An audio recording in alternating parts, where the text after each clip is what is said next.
واللہ ما طلعت شمس ولا غربت الا وانت فی قلبی. اگر وہ بندہ کھانا کھاتے ہوئے بسم اللہ پڑھ لے تو شیطان اس کے کھانے میں کھانے کی جگہ، لہذا میرا اس گھر سے کوئی سروکار نہیں ہے.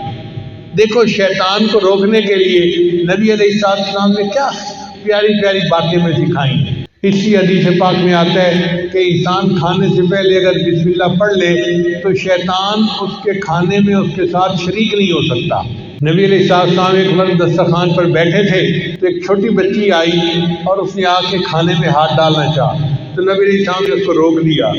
پھر نبی علیہ السلام نے فرمایا کہ کھانے سے پہلے شیطان اپنا ایجنٹ بھیج دیتا ہے کہ وہ بسم اللہ پڑھے بغیر کھانے میں ہاتھ ڈال دے اور بعد میں شیطان بھی کھانے میں شریک ہو سکے. اس لیے جب کھانا شروع کرو تو بسم اللہ پڑھ کے شروع کرو تاکہ شیطان اس میں شریک نہ ہو سکے. چنانچہ واقعہ کتابوں میں لکھا ہے کہ دو شیطان آپس میں ملے. ایک بڑا موٹا تازہ تھا، مشٹنڈا تھا، اور دوسرا بہت ہی دبلا پتلا تھا. تو اس نے پوچھا مشٹنڈے نے کہ سناؤ بھائی تم کیوں اتنے کمزور ہو؟ اس نے کہا یار میں جس بندے کے ساتھ ہوں نا وہ بندہ بسم اللہ پڑھ کے گھر میں داخل ہوتا ہے تو میں اس کے گھر میں داخل ہی نہیں ہو سکتا. پھر وہ بسم اللہ پڑھ کے کھانا کھاتا ہے، میں اس کے کھانے میں شریک ہی نہیں ہو سکتا.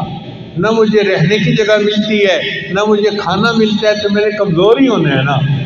تو اس پر جو موٹا شیطان ہوتا ہے نا وہ کہکا لگاتا ہے اور کہتا ہے کہ اچھا میں تو ایک کافر کے ساتھ رہتا ہوں، اس کو بسم اللہ کا پتہ ہی نہیں، میں اس کے گھر میں بھی اس کے ساتھ داخل ہوتا ہوں اور میں اس کے کھانے میں بھی شریک ہوتا ہوں، اور جب وہ اپنی بیوی سے ہم مصری کرتا ہے میں بھی اس کی بیوی کے ساتھ ہم مصری میں شریک ہوتا ہوں، اس لیے اس کی اولاد نافرمان پیدا ہوتی ہے. تو بسم اللہ کو بھولنے سے کتنے نقصان ہم اٹھا لیتے ہیں.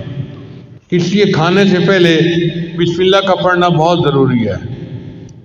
یہ مومن اور کافر کے شیطان کی جو ملاقات ہے، یہ عبداللہ ابن مسعود نام ایک صحابی ہیں وہ فرمایا کرتے تھے